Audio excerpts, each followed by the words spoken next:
ঘরোয়া পদ্ধতিতে কলা পাকানোর একটি বিশেষ উপায়, যেখানে কোনো কার্বাইড বা কলা পাকানোর কোনো রাসায়নিক ছাড়াই ঘরোয়া পদ্ধতিতে কোনো বিষাক্ত পদার্থ ছাড়া আমরা কলা পাকানোর যে বিশেষ পদ্ধতি দেখাচ্ছি, এই ভিডিওতে সেই পদ্ধতিটি দেখাচ্ছি। একটার পর একটা পেপার এইভাবে বিছিয়ে নিতে হবে, যাতে কলাটা খুব ভালোভাবে গরম ধরে এবং কলাটা সহজে পাকে এবং খুবভাবে কালার ভালো আসে। ঠিক আছে, এখন একটার পর একটা পেপার আমরা বিছিয়ে নেব। এর সঙ্গে যেটা লাগবে, হলুদ লাগবে আর খড় লাগবে, সেগুলো আমরা জোগাড় করে নেব। এরপর একটা একটা পেপার বিছিয়ে নেওয়ার পর আমরা নিচে ভালোভাবে কলাগুলো দেওয়ার আগে আমরা কিছু খড় দিয়ে দেব। এবার এই পেপারগুলো বিছিয়ে নেওয়া হলো, দেখলেন খুব ভালোভাবে। এই বিছিয়ে নেওয়ার পর আমরা কয়েকটা খড় দিয়ে দেব নিচে।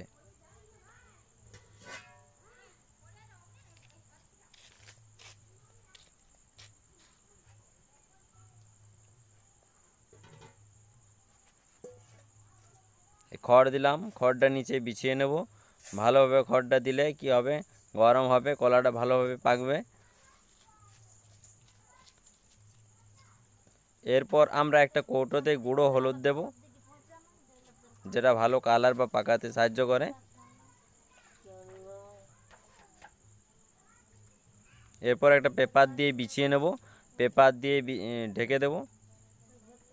পেপার দিয়ে ঢেকে নেওয়ার পর আমরা কিন্তু এরপর কলাগুলো ভালোভাবে সাজাবো, যাতে বেশি জায়গা না নেয়।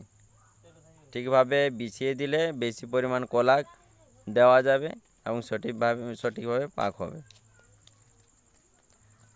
এভাবে বিছিয়ে নেব, যাতে একটার পর একটা আমরা কেটে কলাগুলো দিলে খুব ভালোভাবে সহজে অনেকগুলো কলা রাখা যায়। এই কলাগুলো রাখার পরে আবার আমরা কিন্তু খড় দিয়ে ঢাকা দেব।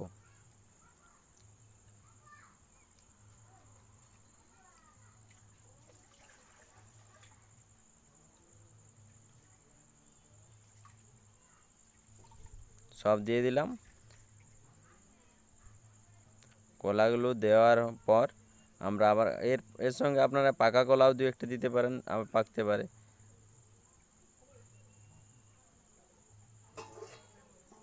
এরপর আবার খড় দিয়ে ঢাকা দেব, যাতে গরমটা ভালোভাবে ধরে। খড় দিলে কলাটা ভালোভাবে পাকবে।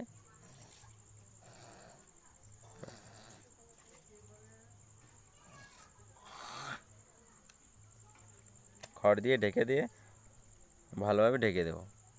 এরপর পেপারগুলো ভালোভাবে মুড়ে নেব, যেন কলাগুলো খুব ভালোভাবে পাকে।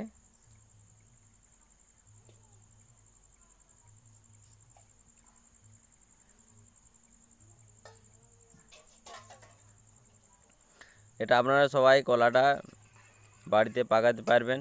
এইভাবে কলা পাকালে যেটা হয়, কোনো রাসায়নিক ছাড়াই আপনারা পাকাতে পারবেন, যেটা শরীরের পক্ষে খুবই ক্ষতিকর রাসায়নিক। সেটা আমরা কিন্তু নিজেদের অজান্তে বা জেনেও আমরা খাই। এটা শরীরের পক্ষে ক্ষতিকর, মারাত্মক রোগের সৃষ্টি করে। এটা আমাদের খাদ্যনালীরও অনেক কিছু রোগ সৃষ্টি করতে পারে। সেই জন্য এইভাবে আপনারা কলা পাকাবেন, পেপারগুলো মুড়ে দেবেন এইভাবে। এরপর কিন্তু আপনারা বন্ধ করে দেবেন পেটিটা বন্ধ করে ভালোভাবে বেঁধে দেবেন, যাতে ভালোভাবে গরম ধরে। আর এটা এমন জায়গায় রাখবেন যেখানে ফ্যান চলে না, একটু বাতাস কম চলে, বদ্ধ করে রাখলে খুব ভালো হয়।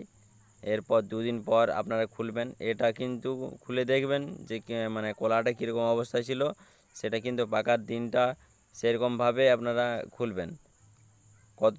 কতদিন পর খুলবেন সেটা আপনারা বুঝতে পারবেন যে কলাটা কীরকম অবস্থায় ছিল, মানে কলাটা ম্যাচুরিটি কীরকম ছিল। এই দেখুন কলাটা আমরা খুলে দেখছি, সব দেখছি পেকে গেছে। কারণ এটা একটা কলা ছিল যেটা আমাদের গাছ ভেঙে পড়ে গেছিলো। মানে গাছ পাকা কলা সব থেকে ভালো, কিন্তু এইভাবে কলা পাকাতে পারবেন আপনারা। সেই জন্য এই ভিডিওটা কোনো রাসায়নিক ছাড়া, কার্বাইড বা ইথিলিন ছাড়াই কিন্তু আপনারা এইভাবে কলাটা পাকাতে পারবেন। দেখছেন ভালো কালার হয়েছে এবং সবগুলোই পেকে গেছে, খুব সুস্বাদু লাগে। এটা শরীরের পক্ষে ভালো। এই দেখুন আপনারা একটা একটা কলা দেখছেন, সবগুলো কলাই পেকে গেছে। এগুলো যেহেতু সবগুলো কলা পেকে গেছে, আমরা সবগুলো বাইরে বের করে রাখবো।